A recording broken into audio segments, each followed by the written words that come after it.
to this regular meeting of the Pasco School Board on today, January 14th, 2025. We welcome the members of the public and family, community members, and staff who are in attendance. Before this board meeting, we had a study session from 4:30 to 5:30 on our choice high schools, and had those principals from those high schools speak to us about the different opportunities that Pasco offers its students through its choice high schools. If that's something of interest to you, I highly encourage you to watch it. It is accessible on YouTube if you were able to watch it earlier. I'd also like to recognize that this evening we have students and staff from Livingston Elementary who will be conducting our flag salute tonight. So we'll invite Mr. Joe Gisa, the principal of Livingston, up to the microphone.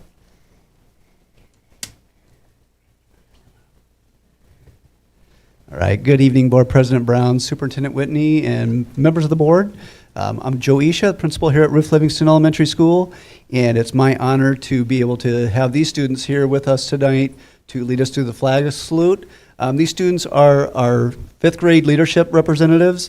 We have a leadership program at Livingston where we try to make sure that all students, it aligns to our belonging work, where all students have a sense of belonging at Livingston, build a sense of community, and these students definitely represent that. They're going to come up here and introduce themselves in just a minute, but our leadership program is led by Mrs. Longsdorf, wherever she's at. There she is, waving at you. And so they apply for jobs, and then once they are assigned a position, Mrs. Longsdorf will train them, and they'll turn them loose, and they do a wonderful job of supporting our school community. So students, come on up, and we have a microphone right here. You guys can introduce yourself. My name is Eli. I'm a first grade tutor, and I'm a groundskeeper.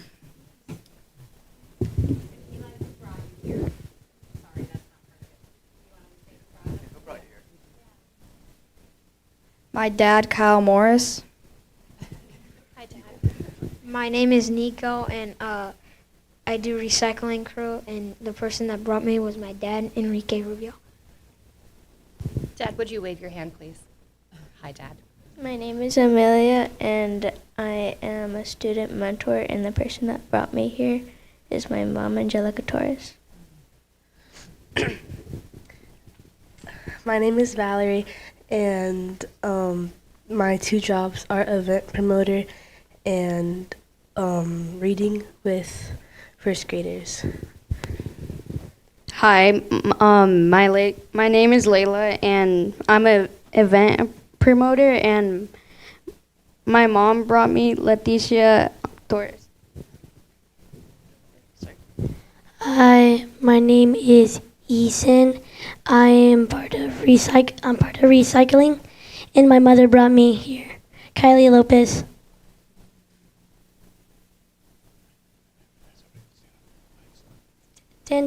Please stand for the flag salute. Okay, guys, gather around.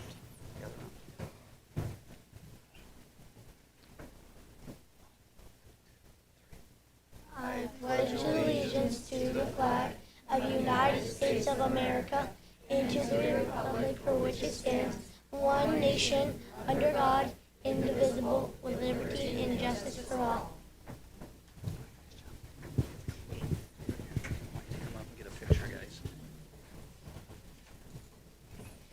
Thank you so much to our Livingston parents who have taken the time out to come to this board meeting tonight and bring your students. We recognize that your schedules are busy, and we appreciate you sharing the talents of your children with us. It's a special thing that the Pasco School District has, that we get to see our students at every board meeting and while we say the Pledge of Allegiance.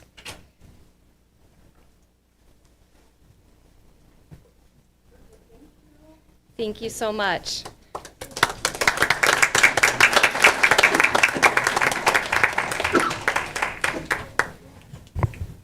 Heading to the podium now is Superintendent Whitney to go over agenda review, and afterwards she will go straight into our special recognition. Thank you, Board President Brown, members of the board. There are no additions or changes to the agenda this evening. However, I would like to call your attention to our request for an executive session under 4231.10.1G for review of the performance of a public employee and I for litigation. That happened immediately following the study session. We were in executive session for approximately 30 minutes, and the district requested no action. Thank you. We'll go ahead and move on to our special recognition. School resource officers, also led by Superintendent Whitney. That would be a minor change to our agenda tonight. So thank you, Board President Brown. Mrs. Tensmeyer had planned to do this recognition, however, she had to go home ill, and so she asked me to cover it for her. So today we're honored to recognize National Law Enforcement Appreciation Day, which is celebrated on January 9th.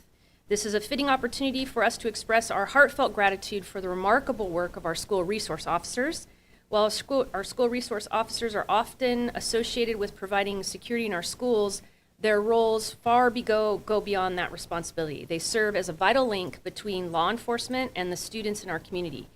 These officers wear many hats, often stepping in as a mentor, informal counselor, leaving positive and lasting impacts on the lives of students. You may also find them shooting hoops or playing Foursquare or interacting with students, giving knuckles and high fives in the hallway. They definitely are a tremendous asset to the teams and the buildings they serve. This evening, we are privileged to have several distinguished members of the Pasco Police Department here with us, including Deputy Chief Cook,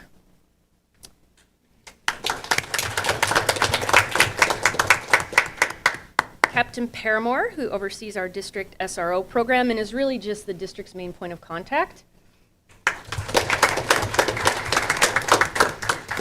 Lieutenants Pettyjohn and Decker, who oversee our SROs. And our incredible SROs, Officer Sam Baker, Officer Eric Maddox, Officer Ishmael Kano, and Officer Joseph Wysock. I also just want to take a quick kind of deviation from the script and recognize that a number of our officers also have their spouses here tonight. If we could give them a round of applause.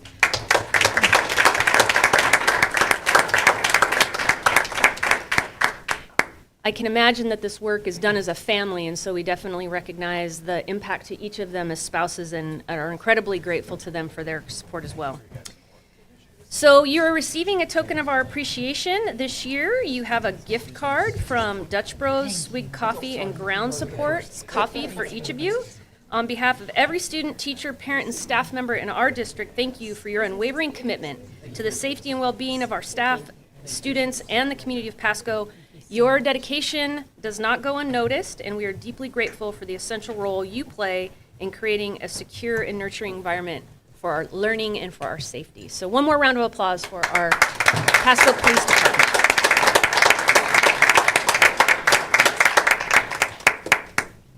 So while they're getting their picture taken, I just want to recognize, I always say that many are people who call themselves partners, but rare are the people who exemplify the true characteristic of partnership.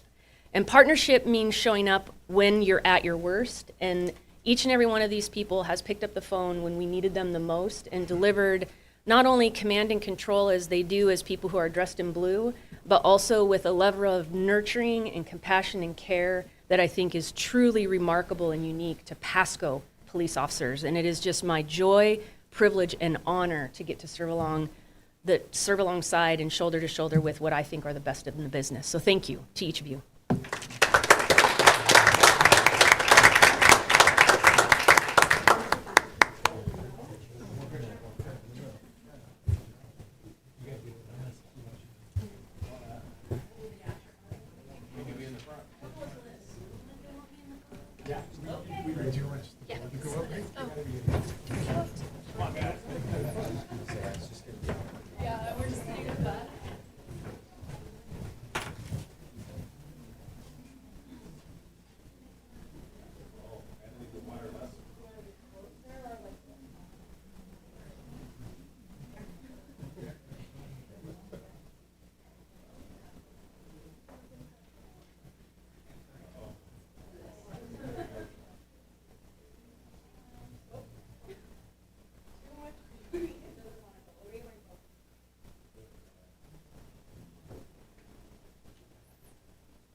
thank you so much to our school resource officers. In addition to providing just a positive role model, additional positive role model for our students at our schools, they're and having just a really profound effect on the safety of our schools. There's a lot of instances where having a police officer or security officer on campus is just really necessary. So thank you so much for your service. Thank you for your support of our students and families, and thank you for being here tonight.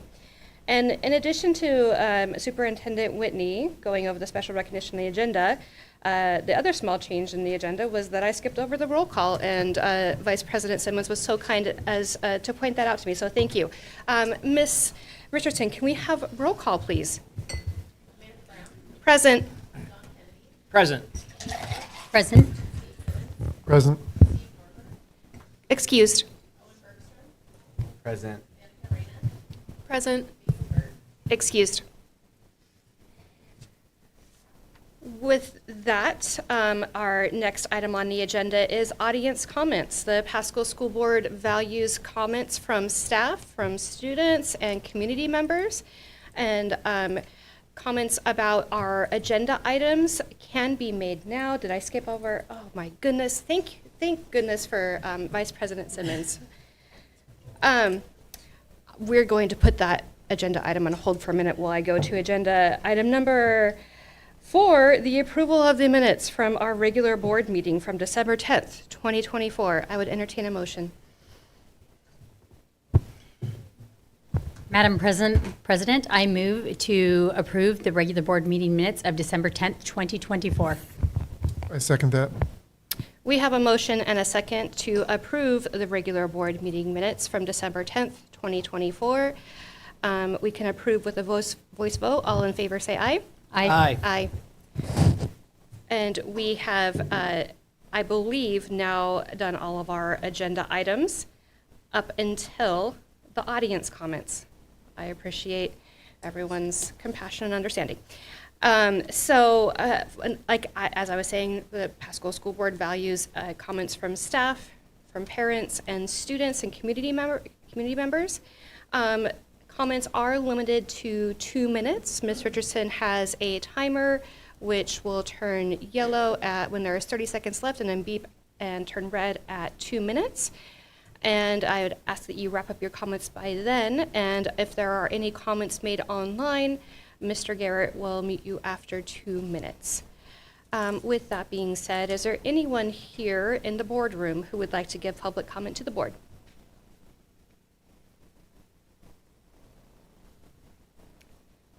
Online, Mr. Garrett?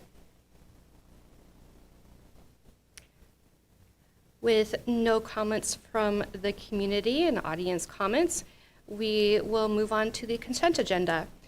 The items on the agenda tonight are personnel, warrants, out-of-state overnight student travel for Pasco High School wrestling team to Clearwater Classic Wrestling Tournament in Lewiston, Idaho, out-of-state and overnight student travel for Pasco High School wrestling team to Post Falls High School in Post Falls, Idaho, out-of-state and overnight student travel for Pasco High School Robotics Club to VEX Robotics Competition in Vail, Oregon, out-of-state student travel for Chiawana High School speech and debate students to Hermiston, Oregon, overnight student travel for Pasco High School DECA students to Bellevue, Washington, overnight student travel from McLaughlin Middle School FCCLA students to State FCCLA Leadership Conference in Spokane, Washington, overnight student travel for Pasco High School FFA students to attend member leadership series in Moses Lake, Washington, and Sageview High School project construction change order number 015.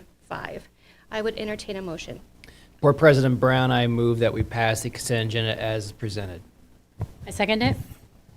There is a motion and a second to approve the consent agenda as presented. Ms. Richardson, may we have a roll call, please? Yes. Aye. Yes. Yes. Thank you very much. As far as action items and extended study discussion, we have none scheduled tonight, which will take us to our reports portion of the agenda.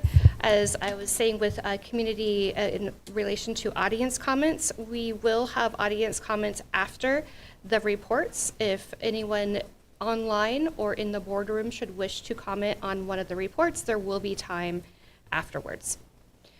Mr. Hebden.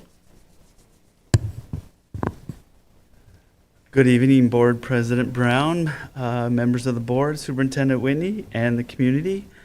It is my opportunity to be before you this evening and presenting a presentation to you regarding our educational program and operations or EP&O levy presentation.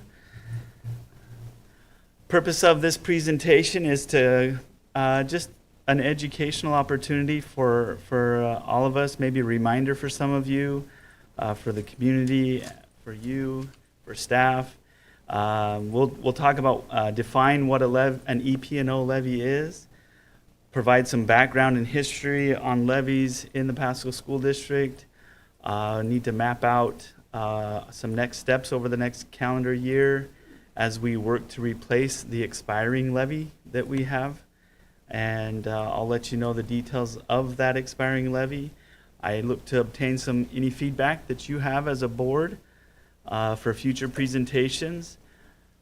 I think it's also important to identify the non-purpose of my presentation, and that is to make any recommendations or ask any decisions about rates and amounts as they relate to the 2027 replacement levy.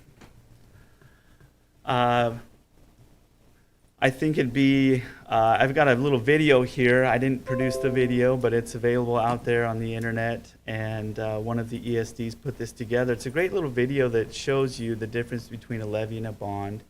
Some of you may have seen it. It's several years old, and it's just a nice little video. It puts it together nicely, and we'll watch it together, and then I'll continue on with my presentation, so please enjoy. Money for school programs and buildings doesn't grow on trees. Much like a seed, it starts as an investment, which grows into the structures and services communities rely on. These seeds of funding beyond the money that the state provides are referred to as local levies and bonds. So, what is the difference between a levy and a bond? A simple way to remember the difference is that levies are for learning and bonds are for building. Bonds only pay for capital projects such as new construction or modernization of older buildings. Much like an old-growth forest, bonds financing stretches over long periods of time, usually 20 years. Bonds are sold to investors who are repaid with interest over time from property tax collections. A levy is a property tax that collects an approved dollar amount over a much shorter 2 to 6 year span and comes in several garden varieties. Levies allow districts to provide more services than the state's basic education funding allows. Levies grow things like teachers for smaller classes, counselors or nurses, student activities and sports, or preschool programs. Levies may also sprout improvements such as technology, building security, and minor renovation projects, or pay for new buses. Districts can also ask voters to approve a replacement levy, meaning they are renewing an expiring levy so the same services can continue to thrive. Another key difference between bonds and levies is how they are approved. While levies only require a simple majority to pass, bonds require a supermajority. Whether it is a levy or a bond, your district will outline exactly what the ballot measure would pay for and what the estimated tax impact would be if approved. You can obtain this information from your local school district office. With local support, your school district can provide the education kids need to grow and thrive.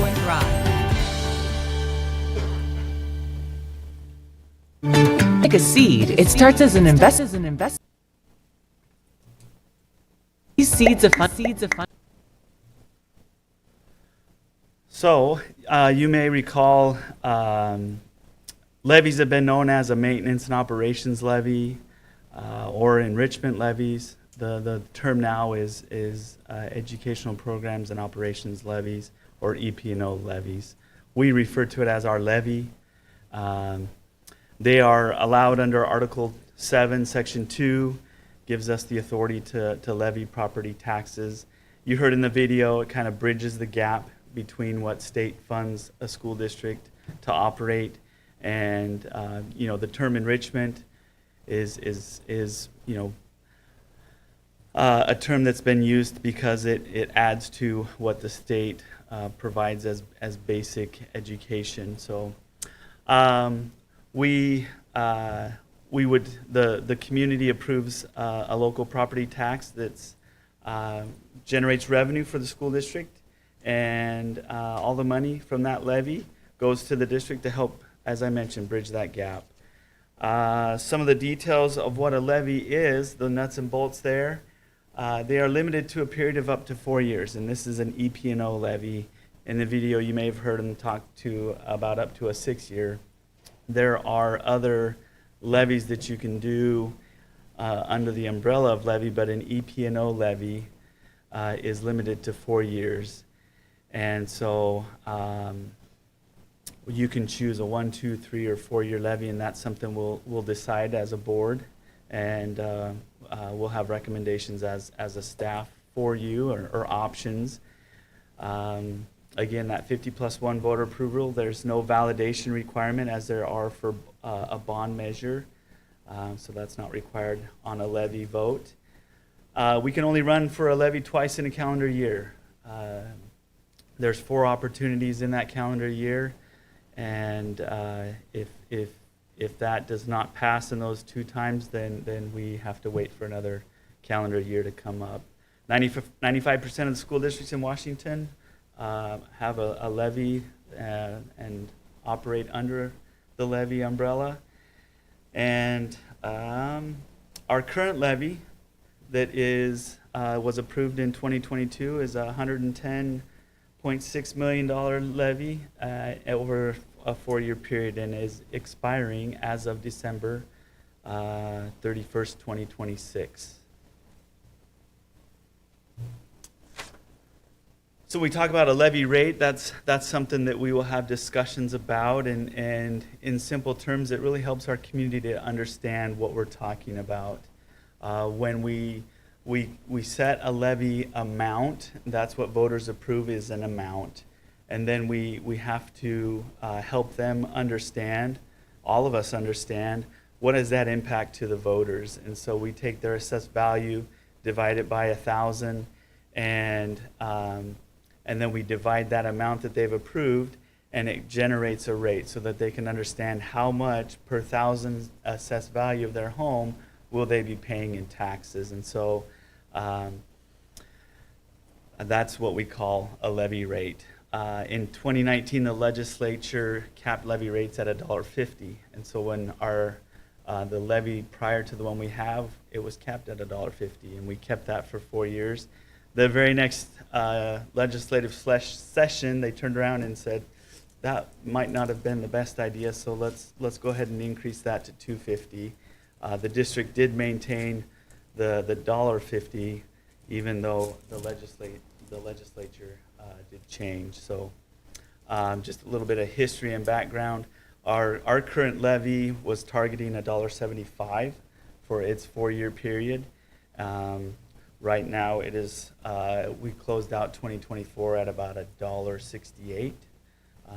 And of course that fluctuates with assessed value. And we'll get into that a little bit.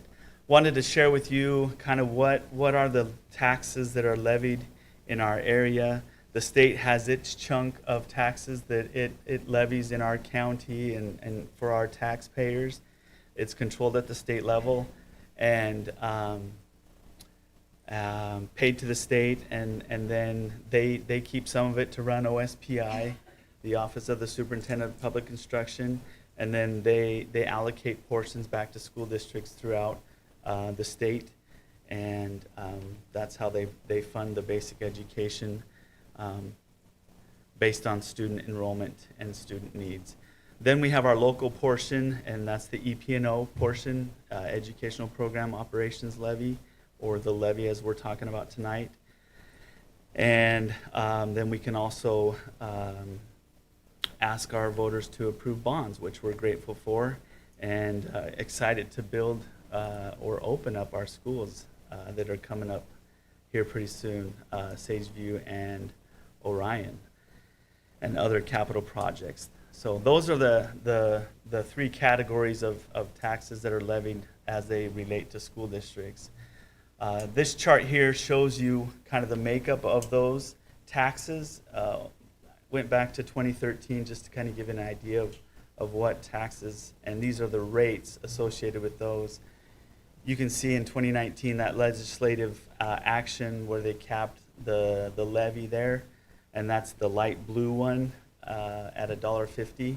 And you can see our bond rate has kind of been about between 2 and 2.30, 2.50. Right now, our bond at the end of 2024, our bond is at $1.84, and there's that $1.68 for our levy. And then you can see the state's rate is, the highest there in recent years was 3.16, and the lowest is at 2.23. And again, I don't know how the state sets its rate, but it's dependent on assessed value in our area as our levy and bond rates are as well. Wanted to point out that if we were to have a 2-year levy, and I'm not suggesting that's what we have, but it's just a simple diagram here showing you that a levy is based on a tax year. If it's a 2 years, the 2027 and 2028, that's the tax year that we would collect that approved levy amount, but that would span over 3 different school years there, and you can see that. That's just helpful to know as we're approving budgets and the time periods there. So even though it's only a 2-year tax levy year, it's spanning multiple school years. As I mentioned here, I wonder if I can move this little guy. Oh, I can, just for a minute here. This is just our historical assessed value in the Pasco School District, or in our area for the tax base. And you can see we've had some significant growth, as you're aware of, in our area. We're waiting for 2025 numbers, and it's anticipated in mid-February, late February, when the assessor will provide that information to us, and we can update the information and know what 2025 will look like as far as assessed value and how that impacts our levy and bond rates now, and then help us forecast into the future. So, Mr. Hebden, what we're looking at now is the total assessed value of all the homes in Pasco School District? Correct. Assessed value, homes, commercial, residential, new growth, existing growth, everything. So that's in the billions over to the left. The FAR number is 14.7, just over 14.7 billion. Residential, commercial, and then they have a small other category, which, so yeah.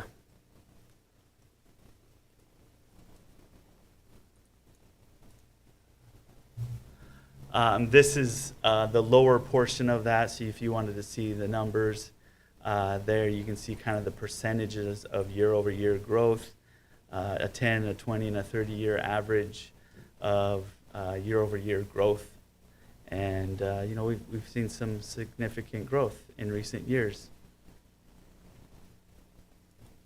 Can you explain the middle column that says from prior year? Is that just the difference between years? So just subtracting like 2023 from 2024? Yep. So in 2023, the 12 billion increased 3.06 billion to 15.1 billion.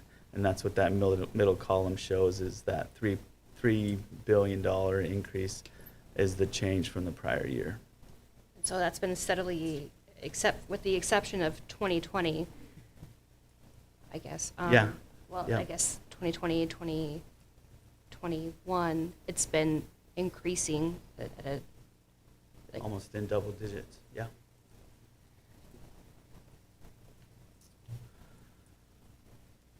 So a common misconception about what a levy does and how it relates to growth in our area or in any given area. So I wanted to put together a little example here.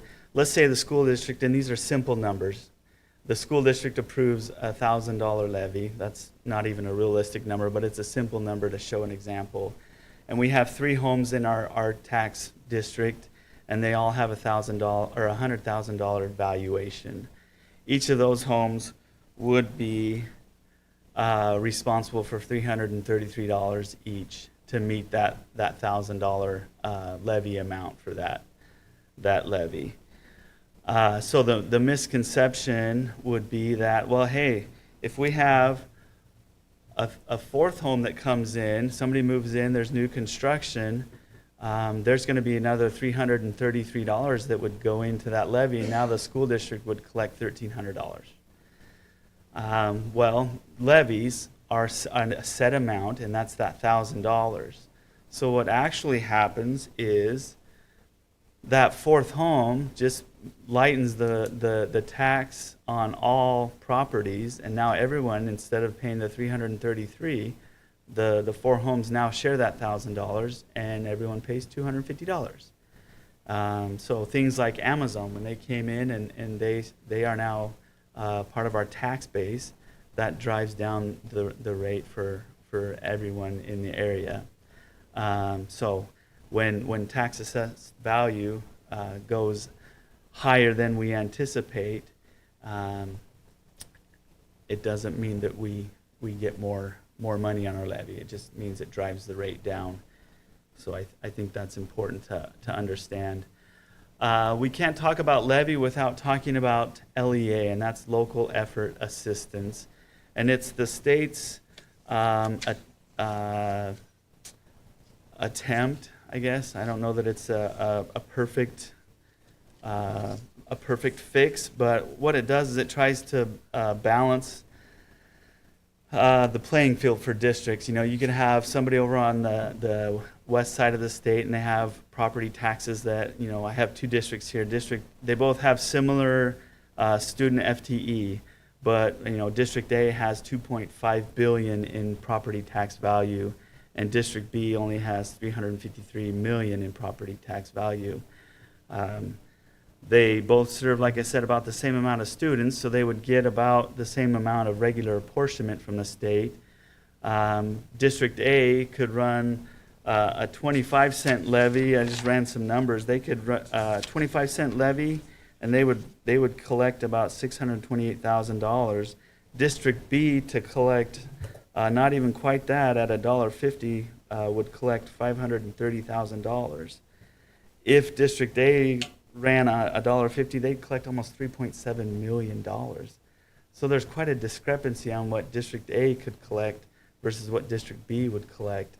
And so that could be a burden on those taxpayers to try and collect even just a small amount for District B. So the state recognizes that, so they have this formula where they determine for those districts that they call property poor, their value is less than the state average, that they, as long as District B approves, their community approves a levy, an EP&O levy of $1.50 or more, then they can qualify for some, they call it local effort assistance, LEA. And in this district's example, that district would qualify for about $1 million in LEA, or local effort assistance. And for Pasco School District, in our current revenue situation, our levy for the 24-25 school year is collecting $27.4 million, and the LEA that I just talked about is 13.4 or almost $13.4 million. So as long as we have that levy, we qualify for those additional state assistance funds. So that's an important piece. Mr. Hepton, can I ask you a question? Yeah. So what do they use to determine the LEA? Yeah, at which they, like, how do they determine? I mean, we obviously have our areas property values, right, which you gave the numbers, what are they using for the state to determine, to compare us against? You know, I don't have that formula on how they calculate LEA. And I've tried to find it, but I can look to see if it's out there. It's definitely a moving target. I don't know if you remember when we were setting the budget back at the beginning of the year. It's as your levy goes up, your LEA tends to go down. Your qualifying for levy or LEA tends to go down, and but I can see if I can find more information about LEA specific. But I do know that if you have to have $1.50, and if you dip below that, then they prorate. It's not just a cutoff and you don't get LEA. They prorate, or they back it down a little bit. So let me find out more information about that. Basically, over the next year, we'll kind of be going through a 5-step process, if you will. We will determine levy amounts, collection year, whether we're going to do a 1, 2, 3, 4-year levy. We'll determine some rates for our community, select an election date. We'll have OSPI's involvement on a levy expenditure plan. That's a required process. We'll work with you and our friends at Foster Garvey and Piper Sandler. They'll be in front of you. Financial advisors and bond counsel to work through an election resolution for your approval. And then we have put it out for our voters. And those are the 4 opportunities. We're targeting a February ballot in a year. If I correct, I've got a calendar on the next slide there, but these are the 5 key points over the next year that we will be doing. So March 11th, these are the dates that we'll do here. Working backwards from the bottom up, February 10th of 2026 is the election date that we're targeting.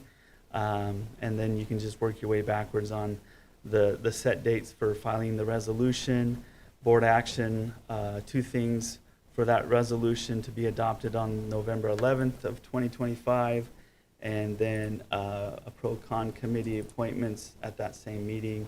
And then the rest of the items are there that you can see in those dates. But that's the journey for us over the next year, and happy to answer any questions that you might have.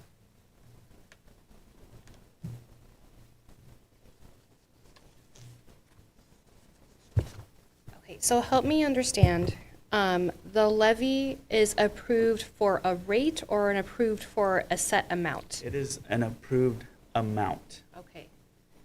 And then how is the rate determined by the assessed value? Correct.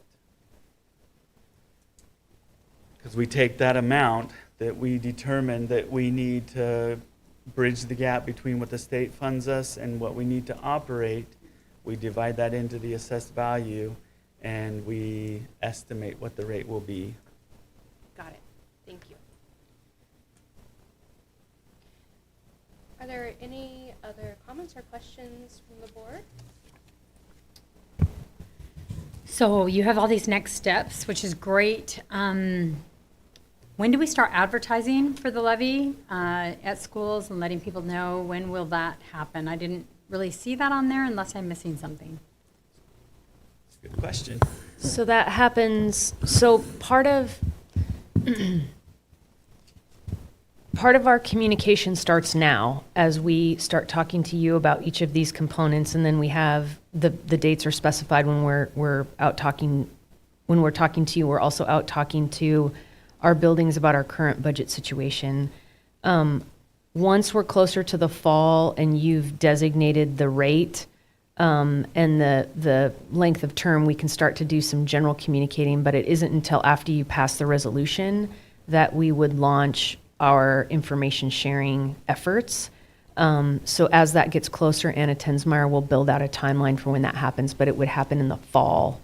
That's of after next November year. then, because November is when we approve, when we adopt the resolution? Yeah, we'll do some informal type communication before that, but it gets really formal once the resolution is adopted. Because, And the board is the one that approves the rate and the length of term, is that correct? yep. So Yes. is there a committee that comes before us to make that recommendation, or is it district staff? It, in the past, has been district staff. It's typically work that, we've done internally. We have engaged, for example, this year I have a student advisory council, or an employee advisory council of the superintendent. So we do have some different mechanisms in place this year to get some feedback, but it's kind of a process of a district staff internal analysis of our budget situation and the fiscal climate in the community up against the assessed evaluation, et cetera. So, but like I said, this year we're doing a very intentional process of going out and communicating with every building about our current budget situation. We have our superintendent employee advisory council, so we do have some different mechanisms in place this year that we haven't in the past. Great, thanks. And the board, in future meetings, the board will be informed of what we need to continue status quo. So, like for the amount that we need, correct? Yeah, so the vision at this point that Kevin and I have talked about is that you would get some scenarios. So in this scenario with a levy rate that looks like this, we can maintain our current programs. With a levy rate it's kind of going to be incremental. The truth is costs are outpacing the investment by the state. So even to maintain what we have doesn't look like $1.75. So I think that's going to be the hard conversations to have moving forward at a time when the financial environment locally, statewide, nationally is difficult for schools. It's also difficult for our individual people who are living within our community. So this is going to be a very challenging kind of levy equation. So to even maintain what we have would likely not look like $1.75. It would look like something more than that. So we could very easily be coming to you and saying, if you want the levy to look like $1.75, here's what we would not be able to do. If we want to maintain what we're doing, here's what the increase would look like. If we want to enhance what we're doing, here's what another increase would look like. So I just want to be really transparent about that is our current belief. Now, that could change. There's a lot of months between now and the time we're going to be in front of you around terms and rates, but this is going to be a complex levy that we're having a conversation about, and it's going to be about balancing the operations of the district against kind of the financial tensions that not only the district is experiencing, but our individual community members are experiencing. Is that fair? Perfect. Well, of course, that's what you're going to say. Thank you, Kevin. No, it was very well said.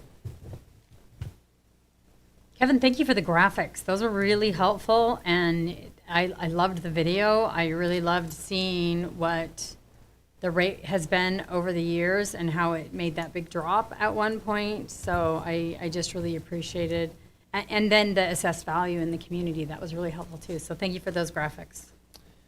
Superintendent Whitney, I remember for the bond that the communication shop had a very detailed plan for community engagement on the bond.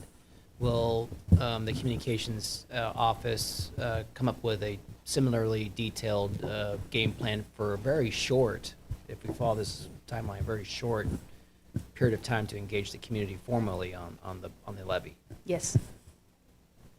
The short answer is yes. Anna Tensmeyer does a phenomenal job in these plans, and she's already working on what those plans look like, and she'll be ready to execute it. I have no doubt that her information sharing will be impeccable.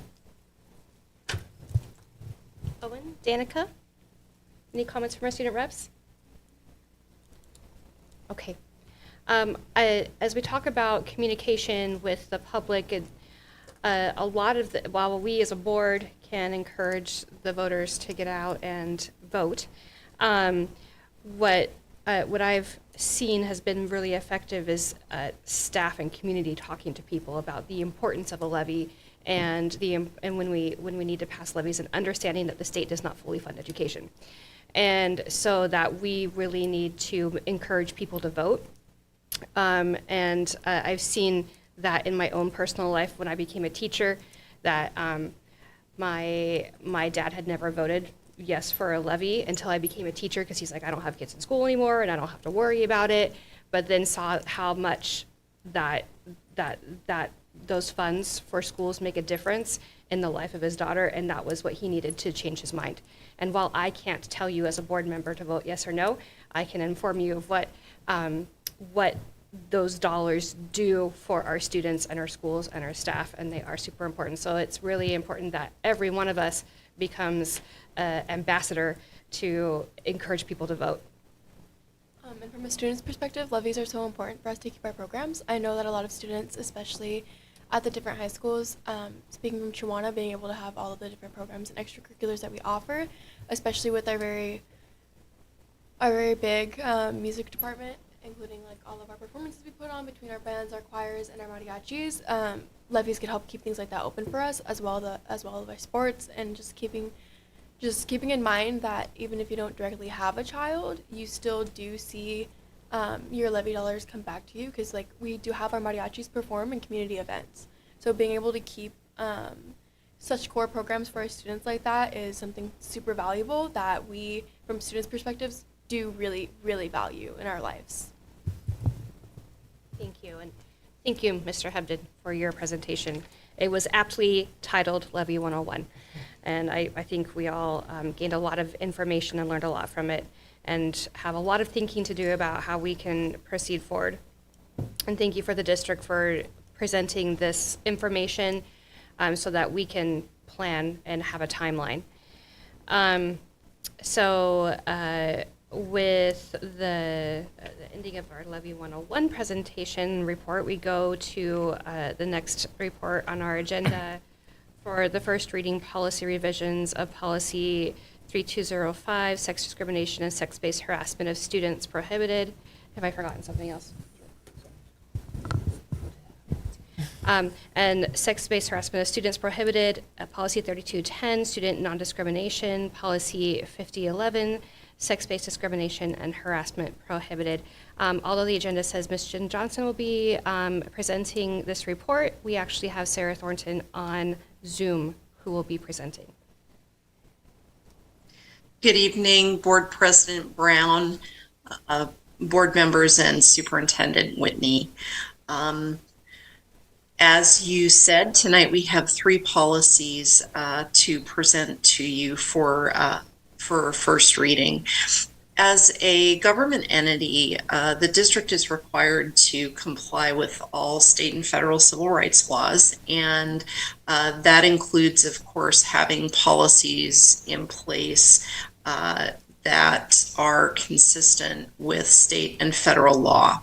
Last year, the state legislature adopted a requirement for a statewide civil rights review of schools, which OSPI will begin this month. And one key focus for them in this civil rights review is to ensure that school districts have updated policy language that is consistent with the WASDA model policies. And so that is the purpose of this update, making sure that our policies, especially 3208 and 3210, are updated with the most recent WASDA model language.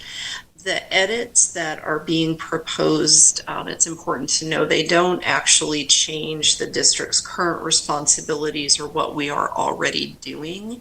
They're simply refreshing the language and updating it to make sure that we are set up and prepared for the OSPI review. And so I would be happy to answer any questions about the policies and anticipate these will be on your consent agenda on the 28th of January.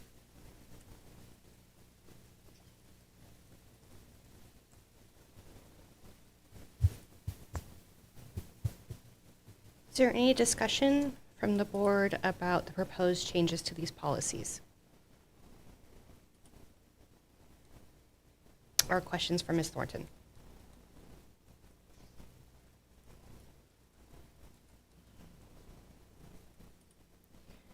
So, Sarah, if I understand correctly, the changes in these policies are from legislative changes, changes to Title IX.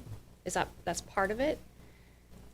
The changes to Title IX impact the personnel policy that is before you, not actually 3208 or 3210.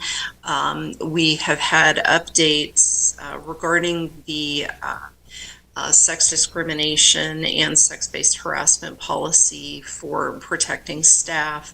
We have had updates to Title IX regulations at the federal level, and so the changes to this policy will ensure that we are in compliance with those changes as well as current state law. And then some of the other changes are to make it more inclusive for gender identity. Is that correct? That has actually already been in place in our policies, so that is not a change. The language in that is underline and strike out in the policy documents is the changed language. So anything without underline and strike out is not a change.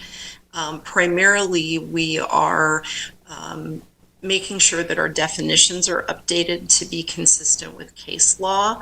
And also we are adding language around our complaint procedures, designated compliance coordinator, and the investigation processes.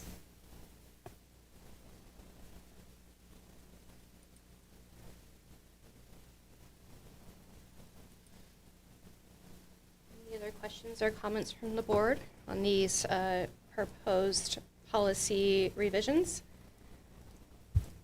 Just thank you for making it so easy to determine what was in them in the past and what's new. It just makes it really easy to see the changes. I know you always do that, but it is so helpful and really easy to navigate as a board member. You are most welcome.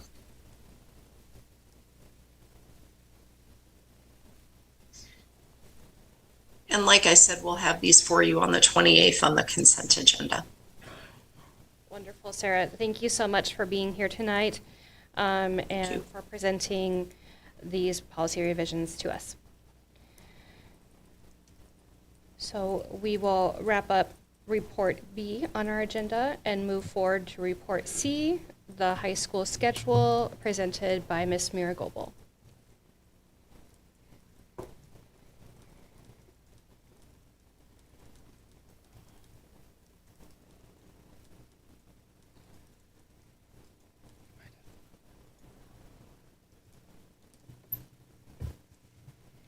Good evening, President Brown, members of the board, and Superintendent Whitney. Here I am again in front of you. Happy New Year, year 2025. So I'm here to provide a high school schedule update. If you remember last year, just a couple weeks ago, I was here to give you an update about the committee's work, and so I'm here to continue that update tonight. So today's agenda looks like this. I'll just do a brief background and context review for anybody who might have missed the December meeting, and also to really highlight the PAE and Pasco School District High School Joint Committee's work summary. And I am going to provide some data review and kind of analysis of the data that we've looked at. And so that's my presentation tonight. So this is just a reminder of why we had this joint committee, and this is right out of the contract language. It came from the bargaining that we were engaged in this summer. The PAE wanted us to explore, so the task of this committee was to really perform a comprehensive review and evaluation of the impact of potentially returning the comprehensive high school to a semester system. They're currently in some trimester system. And the committee's job was to really present the findings to the bargaining team, and the impacts will be bargained by the bargaining team. And this was supposed to happen by February 1, and we were way ahead of the schedule. So scope of work, and I know I've shared this with you last time I was in front of you, we had just completed the meeting 4, anticipating meeting 5, which was to really finalize a recommendation, which we have.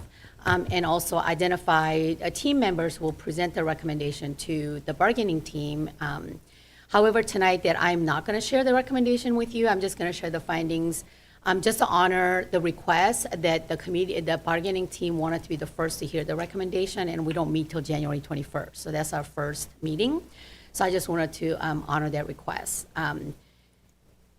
So what you're going to see tonight is I actually have a 7-page, like a summary of all of this. So this is like really condensed, a summary of what the work that we have done. As you can see, these are all the data that we've reviewed, just a list of them, and that impact everything from students to staff.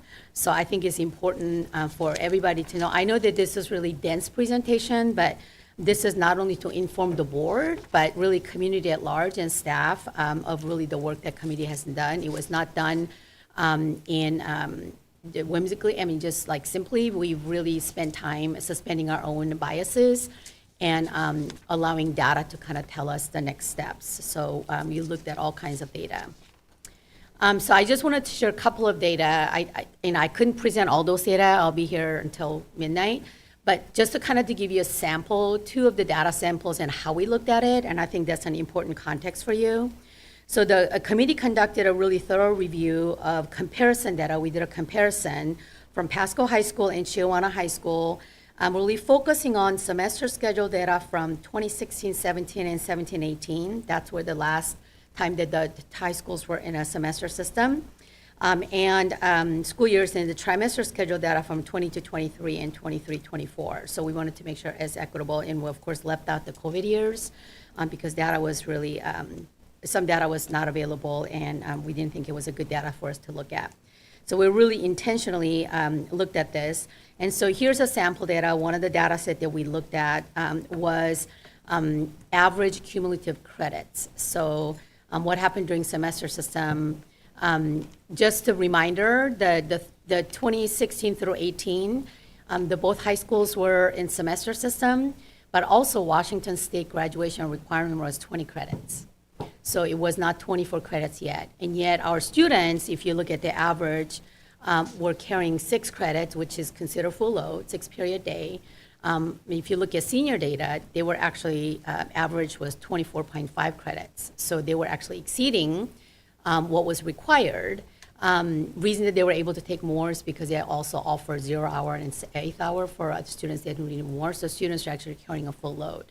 We also will notice during the semester system, students can take up to each year 7.5 credits in a semester system that's considered full year. And so as you can do your math, as a seniors, if you're taking a full load, you could take 30 credits. So notice that the average of students, cumulative credits actually less than what they could. So that was a noticing that we had. Similar data was one of the things that is important for us to see is a student FT, that's a full-time equivalent. So 1.0 is considered full-time. So if students taking 6 credits per year, that's considered 1.0. As you can see, again, the difference in the semester system for those 2 years that we looked at versus trimester system. Notice that we've noticed that average FTE, the full-time equivalency, actually decreases for upperclassmen in a trimester system. So it's 0.9 instead of 1.0. So those are some ways that we've analyzed the data. We looked at what we see, and we also asked ourselves, what inferences can we make? What are the causes of it? And really getting into the root cause rather than making our own assumptions. So next couple of that, so I'm not gonna go through all the data, but if you're interested, I'll be happy to share that with you. It's just gonna be like pages of data, but if you wanna look at it, or a 7-page report that I have, I'll be happy to share it. So next couple slides are, I know it's kind of a packed slides, but these are like a key big rock summaries of all the data that we've evaluated. So the semester schedule, really had a positive impact on student presence and full-time equivalency, the FT counts, while the trimester schedule has really faced FT reduction due to either early graduation or open periods among upperclassmen, so students who are not carrying full class loads. We actually looked at the graduation rate too. Graduation rate remained stable over past decade. We actually looked at last 10 years, not just those 4 years that we talked about. They stayed pretty stable. With a spike in a COVID era, and is because there were a lot of waivers and things like that during that time. Also, while the trimester schedule showed a pretty 13% increase as a pretty significant increase in ninth grade students on track for graduation in 2019, we did see a spike compared to the semester schedule in the past.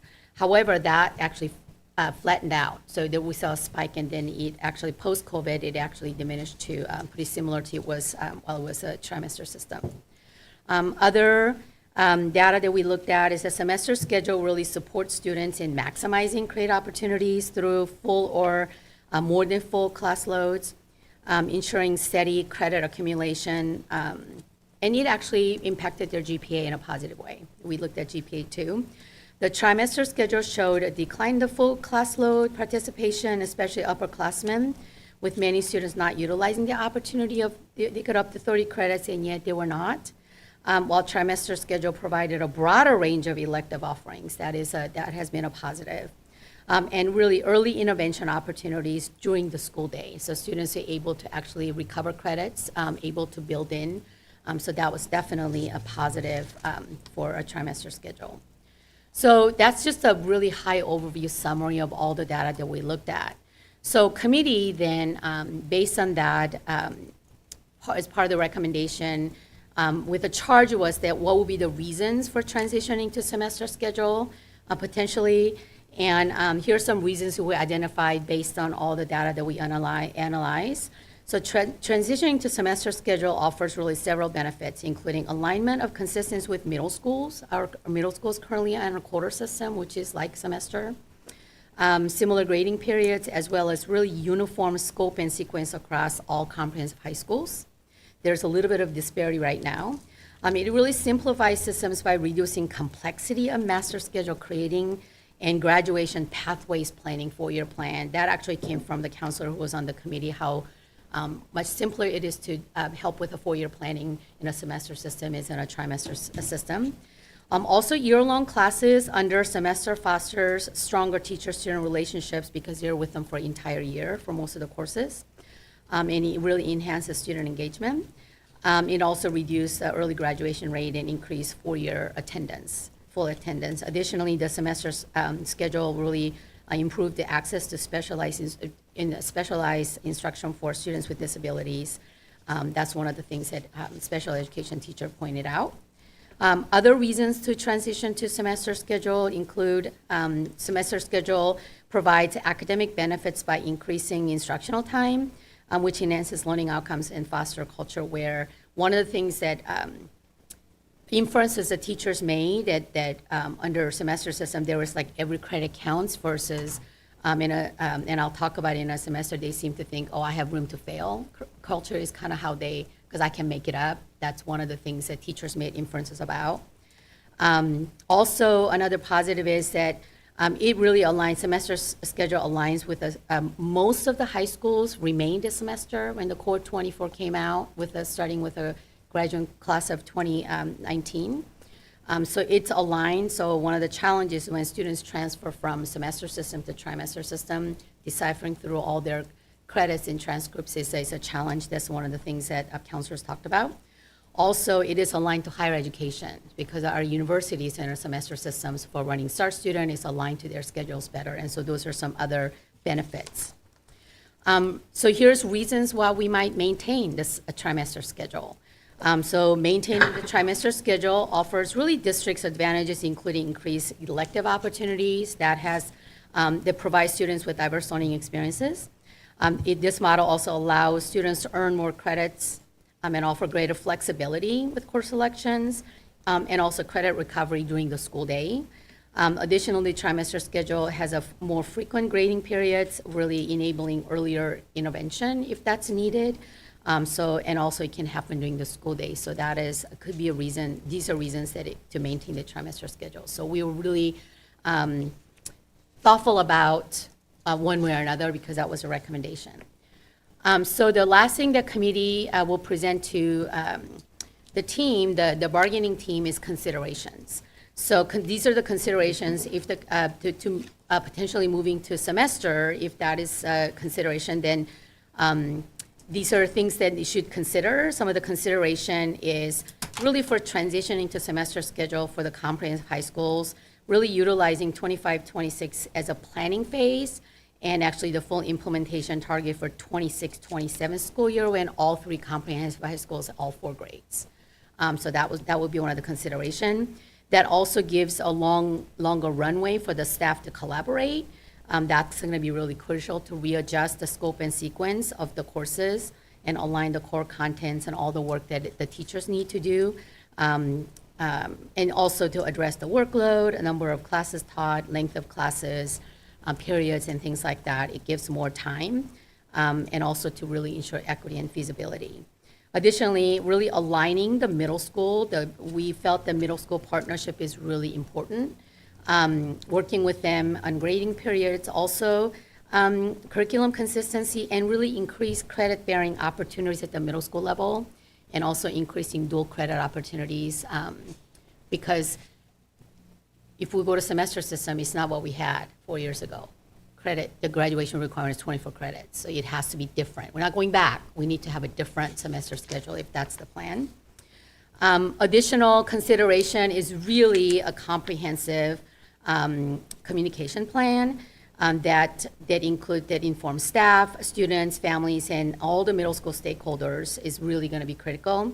Also, to strengthen support system with focus on early interventions and robust and transitional support, really maybe studying other high schools with semester schedules who's done really well, studying how they're doing that, and learn from what others have been doing. All of our neighboring school districts actually are still in a semester system. We actually look at their data as well, so we have that information. Also to be really mindful about meeting the needs of our special education students, newcomers, and also credit recovery programs, and being creative and innovative in how we can make sure that those options are available. And also additionally, the plan should include to address unique needs. We have some students who need unique needs and that requires customized schedules, such as students who's in seminary or students in Running Start. They might require 7th hour or 0 hour, so making sure being mindful of all of that. So those will be the considerations that we'll recommend to the bargaining team. So what's next? So the next steps are, like I said, the joint committee members, we're ready to present these findings. This is a really brief summary. What we'll present is a lot more robust. To the bargaining team on January 21st. We'll be coming together, and then we'll begin to bargain the impact. We also plan to really develop a thorough communication plan for the staff and students and families, and also update you on the progress that we're making. So that's some of the next steps. So more to come, but I just wanted to make sure not only you are aware of what's going on, but we wanted to make sure that stakeholders at large is also aware of the work that is going on. So with that, are there any questions? Like I said, if you're interested in reading the 7-page report, I'll be happy to send it to you. Well, Ms. Goebel, we asked for more history on semesters and trimesters. We asked for the advantages and disadvantages of both, and we have asked and received. So thank you very much. That was a very informational report, and I think exactly what we were needing to understand the choices going to be made by the bargaining teams. So are there any questions or comments from the board? I guess I just wanted to ask for like a little bit of clarification on that. With the semester, so you said it would be a new system from the previous semesters, correct? So would it still be like 24 credits would be the high school, and you would need 24 credits to graduate? Yeah. So Owen, when the high schools were in a semester system in 2016 and 17, actually the high school graduation requirements are 20 credits. So there were a room. You could take 6 classes, and when I say room, that if you fail a class, you're not off track. If we maintain 6-period day with the 24 credits, you have every credit counts. So it really changes the mindset. I know I was a high school assistant principal when this came about. We had to really do business differently and messaging. So that's why middle school partnership was really important. We went to 8th graders, and I was like, first year, your freshman year is really most critical year. And we also looked at credits differently. We looked at things like, do we really need to do half credits, or can we look at quarter credits for early intervention? So there's some creative things that we can do to make sure that students can still earn all the credits that they need to graduate.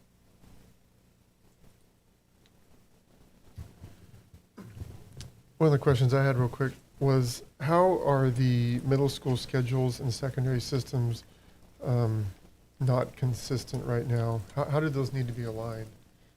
So currently, middle schools are on, they went to a quarter system, which is really a semester system. When you're in a quarter system, you have 4 quarters, whereas the high school is in a trimester system. So grading periods really don't align. So semester system, like it's 12 weeks, and then that's when that grading period ends. Whereas in a quarter system is 9 weeks grading period ends, and then another 9 weeks, so 18 weeks. So it doesn't. So if you look at our calendar, we have a semester break and we have a trimester break, because middle schools are still in basically it's a semester system. So we have that's how it is right now. Whereas, if we're to transition to semester, and in New Horizons, they never went to trimester, they stayed a quarter system. As you heard from study session, it helps accelerate with students who are credit deficient, so they stayed a quarter system, which is basically a semester system. So this will align that. Will Orion also be on a quarter system? Yes. Okay. To me, that makes sense. It's like they're developing curriculum right now. Why should they develop curriculum on a trimester system when if we end up going to a trimester or a semester system the following year? Is this going to be hard for Sageview, just being 1 year in a trimester system and then switching to a semester? It won't be any more of an impact than the other 2 high schools. Changes are no matter what, but the high school principals felt like it was better that if they all did it together. And we were actually very mindful of that students. We can't imagine students being in, they know trimester system right now. The students who's going to be only the freshmen, they will have to adjust, and I think that we'll catch them up. And so there's some work that we need to be, if that's the direction we go. And we are always going to keep students in mind. That was one of the recommendations, is that we have to be really mindful of our current students. So we're going to check. We actually looked at the data. Our current, so it'll be sophomores and juniors, where are they in their credit bearing? And they're going to be okay. So we're not going to have students pay the price, so to speak, while we're transitioning a system. So I think it's doable. The other thing that, as talking with high school principals, going from semester to trimester was in some ways a lot more difficult transition because they've never done tri. Whereas this is even though we're not going back, but they know what a semester system looks like, what structures needs to be in place. So in some ways, they think that it wouldn't be as challenging as when they transition to trimester. Well, I've talked to a lot of teachers who've been frustrated with the trimester system. Language, math, music, all these things, that having that every day, all year long in class is so much better than only 2/3 of the year in these different things. So I think this is going to be a good move for our schools going back. And we used to have a wide variety, or a wider variety, of 0 and 7th hour classes, which we no longer have because the need is limited. But the need is still there with some, but usually those kids that needed extra credits were pushed to IPAL, which is not always ideal, especially if you're talking about a special ed child who doesn't always do great with online learning. So I just think there's so many reasons, as you have put forth. Obviously, there's advantages and disadvantages to both, but there are so many great reasons to go back to that semester system. So what I shared with you is very brief of there's more advantage. Yeah. To be clear, the board does not decide this. This will be the bargaining teams that bargained this decision. Yeah. This is to give you a report and give you an update. Yes. Any other questions? What about student reps? Do you have one preference over another? I kind of have a preference for the semester system just because our colleges do run on it, so it would be a lot easier. As transitioning from a trimester system into a semester system going into college is probably going to be rough.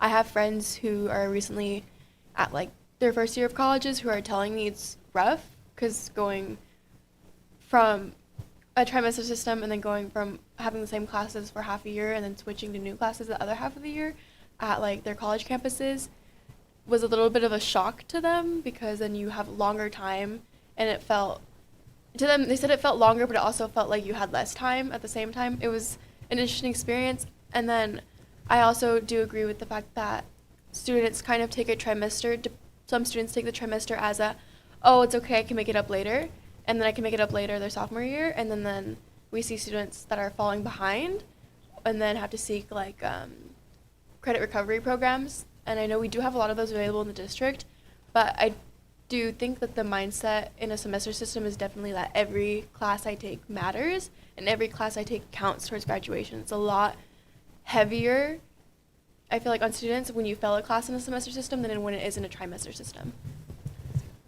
I would also echo what Danica said about every class counts. So I teach at Clement Basin College, which has a quarter system. And I sometimes see students coming back taking the same class I'm teaching the previous quarter. I'm thinking, why are you doing that? Because you're having to pay the college every quarter. This is not like, it's not a freebie. So I think instilling in our students now that, yes, you're not paying tuition like you would at a university, but every class matters, and when you go to higher ed, every class really matters because you're paying for every class. Whether you pass it or not, you still pay. Whether it's an F or A, you're paying for it. One of the things we've noticed is that, Danica, you're right, there's opportunity. If you fail a class, so I can make it up, but what you can't make it up is the GPA. It's harder. That's one of the things we've noticed. That is because you know what happens if you fail, it tanks. And to try to bring that up is a lot more challenging. So that's one of the things that we've noticed is the GPA differential. What was the reason that we went to a trimester system again? I don't remember. It's for when Washington State graduation requirement changed from 20 credits to 24 credits. Most of the high schools were running on 6-period day.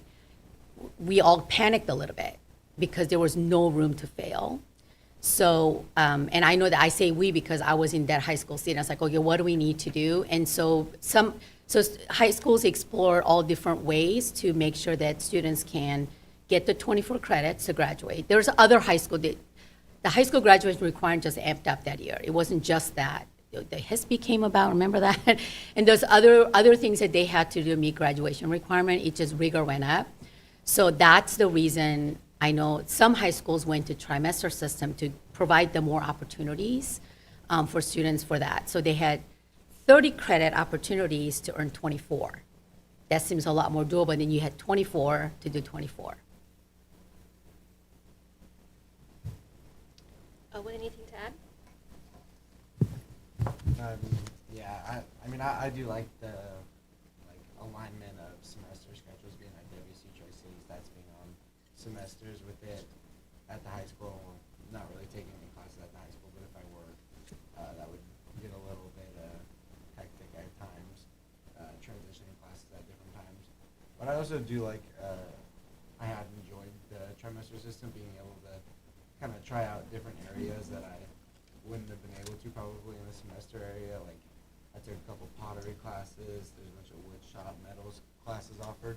So I did really like that aspect of the trimesters, being able to kind of branch out and try something new. I feel like I do agree with that. Like trimesters did provide us a lot more opportunities to explore.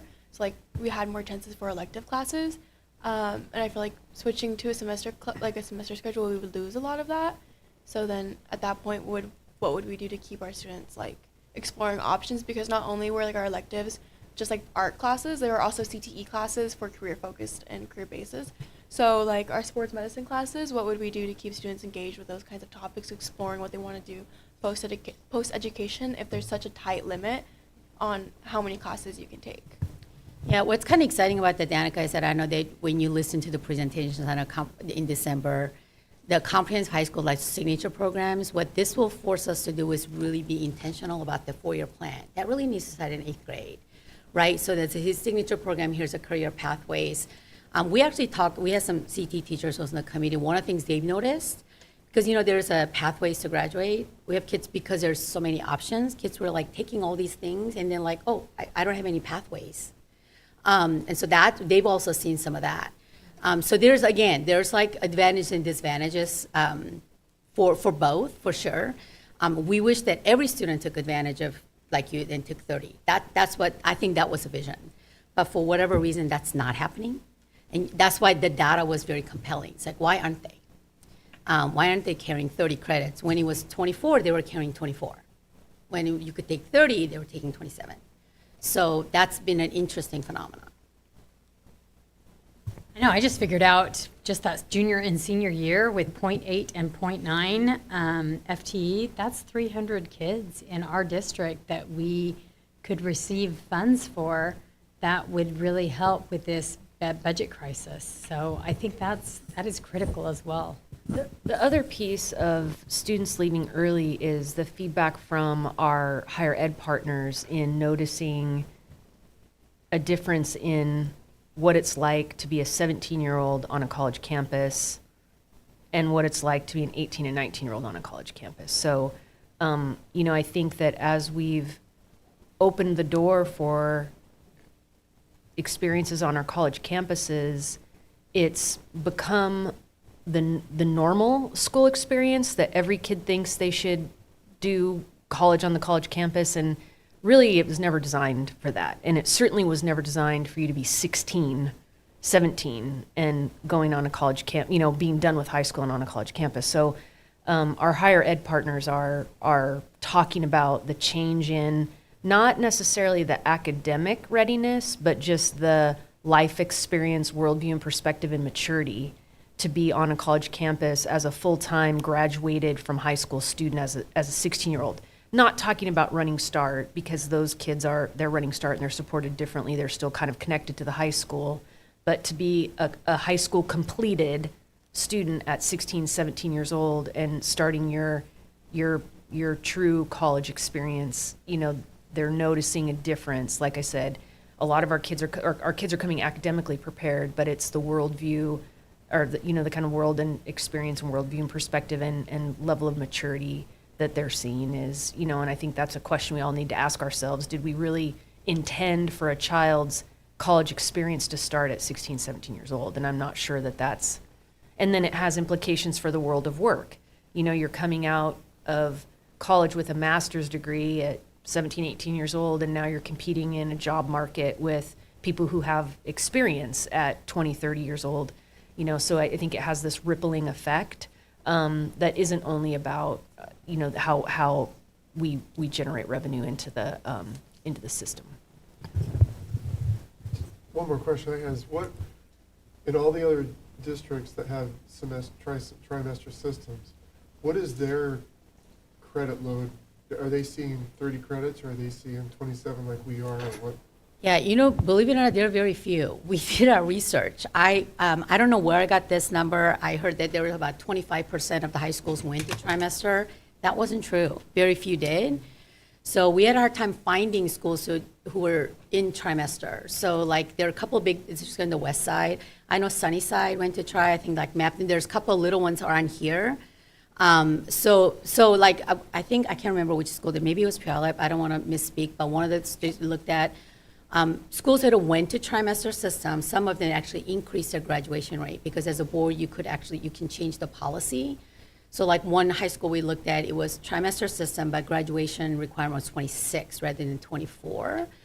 And that is a way that you could keep them in school. That's one of the things we actually talked about. Why couldn't we make a policy and say that you have to take 30 credits? Well, if Washington State only requires 24, after you get 24, we can't make you stay and take 30 because you can get a GED. So you can't strong arm. What we want is I call it create a culture of FOMO. Your fear of missing out. School is so fun that you want to take every class. I mean, there's that's what we want. So I think we need to look at schooling differently. Clearly, there's something about schooling. We talked about that. And when I'm looking at you during the Port to the Graduate, not Junior of a Graduate, it came up. Students talked about it. School could be a lot shorter. And I asked them why. Because it's not, sometimes we just sit and it's boring. So how do we make school really fun? So there's like, I don't want to miss out on school. Not only that every credit counts, but like it's like it's relevant, it's meaningful. That's the culture that we want to create. Not I have room to fail, I can carry a lighter load. So anyway, not apathy, but really engagement. So sorry, I need to get off my soapbox a little bit, but yeah. Well, we've heard some really interesting perspectives and background and advantages and disadvantages of trimester and semester schedules. So thank you, Ms. Goebel, for all the information, and to the board for the discussion on that report. Before we leave, I just want to thank Mira and your joint committee and the partnership with PAE. You know, it's exciting to be innovative and implement new things, and it takes courage to analyze it and say, is it doing what we thought it would do? And so I just want to say thank you to you. I know you had a co-chair for your committee, a PAE member, Trevor Dunstan. I want to say thank you to him and all of that joint committee, because again, it's difficult to look at a practice and through a lens of like a critical eye when we were so enthusiastic about it as an innovation. Again, to take a look at it to say, is this yielding the kind of results that we thought it would? If it is, great. If it isn't, what are the steps that we need to take? So just thank you to you, and by extension, and if you could also extend that to the committee, I'd appreciate it. Thank you. Absolutely. That's what a great district does, is we reevaluate. So thank you for reevaluating and doing what's right for our students regardless, you know, for the teachers and the staff. Thank you. Well said. Thank you. So tonight we have heard reports on our first Levy 101 report, on policy revisions, and on the high school schedule. Is there anyone here in the boardroom who would like to give public comment about one of those reports? Mr. Garrett, do we have anyone online who would like to give a public comment about one of those reports? Seeing that there are no public comments, we will continue on to future agenda items. So you'll notice in the future agenda items, there's a couple of reports, one, the study session, and a report during the board meeting that are labeled Board Progress Monitor reports. So as a board, as you've changed the focus of the superintendent evaluation to those narrowed focuses that we worked on, I think, in October, those then become the things we present to you as Board Progress Monitor reports. So in the past, you would have gotten a Board Progress Monitor report on outrageous outcome number 1, 2, 3, 4, 5. So those areas that you identified through that process those are then replaced by those areas. So you won't see a Board Progress Monitor report around each of the outrageous outcomes. You'll see them around those priorities that you identified. Does that make sense?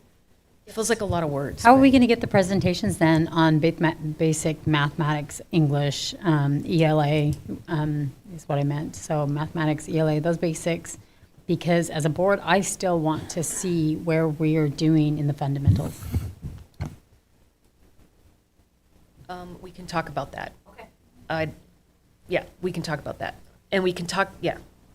And maybe we talk about it through the lens of, so for example, you identified core instruction for third grade reading. Well, in order for us to talk about how we're moving the needle around core instruction, we're going to have to provide you data around reading core instruction. So you're going to be getting academic data. So my knee-jerk recommendation is that we work through these Board Progress Monitor reports, and if there's data you didn't get that you want, then we build them into future reports. That's just my best thinking at 8 o'clock on a Tuesday night. But I could be convinced something else is a better idea. Great. For now, the study session will be about the long-term facilities management planning. So Jake is prepared to talk to you about kind of the purpose of a long-term facilities management plan. We had some operational expectations in the past about what the prior board's direction was to district staff around how you wanted the long-term, or what you wanted in the long-term facilities management plan, and we had some guiding principles. So for example, you wanted safe and secure and nurturing classroom environments for all kids. You wanted a reduction of reliance on portable classrooms for permanent instructional space.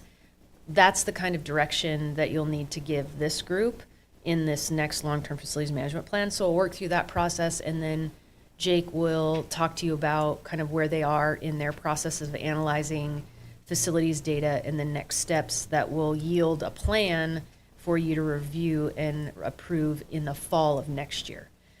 So this is really kind of your first opportunity to give Jake some direction in providing you the kind of long-term facilities management plan that you want to receive as a board.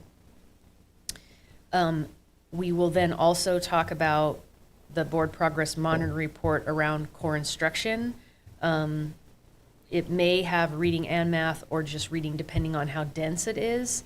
And again, this will be our first attempt at doing these reports under this new umbrella of the superintendent evaluation. Raul Satal will be in front of you to talk about Washington Clean Building Performance. This is a new legislative requirement that requires districts to bring their facilities up to certain standards around clean energy. He applied for a grant, and there was this really great analysis of our buildings done that he'll be able to share with you and then outline what next steps mean. And then Mira will be in front of you to prepare for the state of the school reviews that will be happening. And then there could possibly be a curriculum adoption report, maybe. Thank you. So moving on to communications. Director Phillips. Yes, I also wanted to make a suggestion for a future agenda item. Oh, yes, thank you. And I'm not even sure if this should be a future agenda item, so you can tell me what you want with it, but we've been told by the city of Pasco that we are getting this swimming bubble for years and years, and it keeps getting pushed off another year and another year, and I'm frustrated, there's parents frustrated, there's students frustrated. I'm just wondering if we should invite the city of Pasco to come give a report on this swim bubble, and maybe things will happen. I don't know. It's just been a beef of mine. So Amy, I appreciate you bringing that up. Adam, so I went and presented to the city council staff this fall. Feels like a millennium ago, but I think it was just this fall. When I did that, Adam offered to come and present kind of a state of the state of the city. So I know he would be happy to come and present to you about kind of the state of the city, and that would give you an opportunity to ask about that partnership. If the board is interested in that, I can work with a date, work with him to identify a date. Are there two other board members who would be interested in hearing that report? Yes, I would be very interested. Okay, I'll reach out to him. He had offered, and so I'm sure. And thank you, Director Phillips, for reminding me to ask the board, is there anyone else who would like to propose a future agenda item before we move on to communications? Okay, back to you, Director Phillips. It seems like forever since we've met, and it's good to be back. I hope everyone had a wonderful holiday season. So I believe the legislative session was just started on the 13th. Was it the 13th of January? And I'm a new ledge rep, so I'm learning a lot. And they had a fantastic meeting for new ledge reps, and I cannot believe how much I learned in that. But with a network and talked about some reviews and since we did not employ our Marie Sullivan, who has done the work because of the budget crisis, I wouldn't say budget crisis, because of some budget concerns, we decided not to renew that. It was nice to know that there are reports that come out every week that we can review what is happening in education at a ledge rep thing at Environment. There is a report every Thursday, and it comes out verbal report, and it comes out Friday for a written report. So that was great to hear. We also were able to go to a WASA update. That's the Superintendent Association. They invited all the board members, which was really wonderful.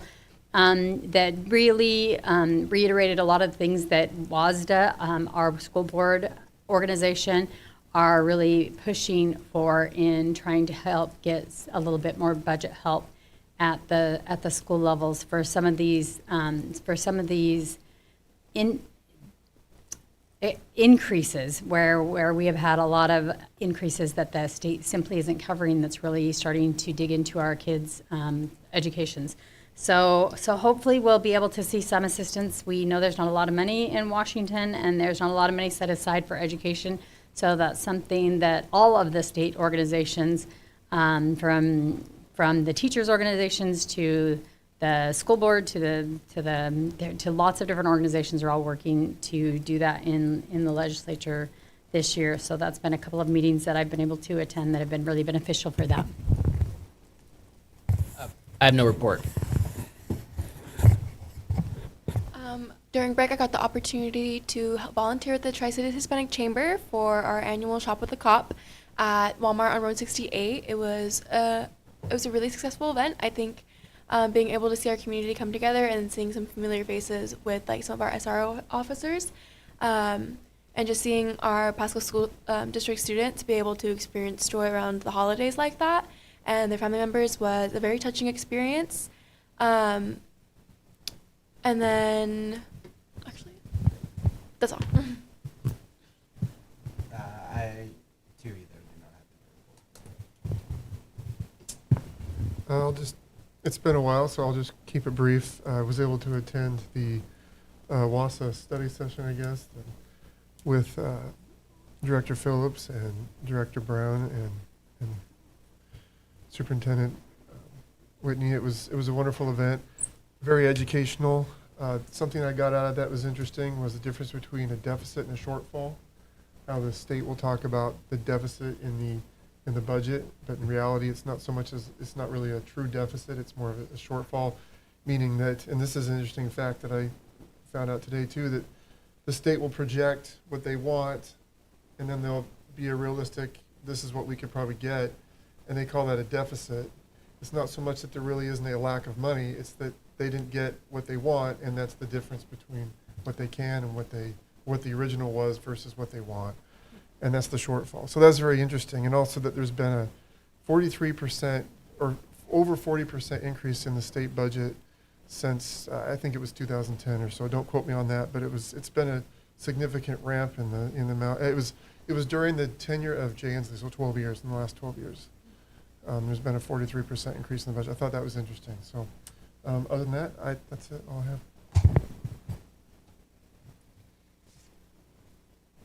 Well, the WASA events are always very informational, and I encourage anyone who is watching a bill supporting education to reach out to your locally elected official.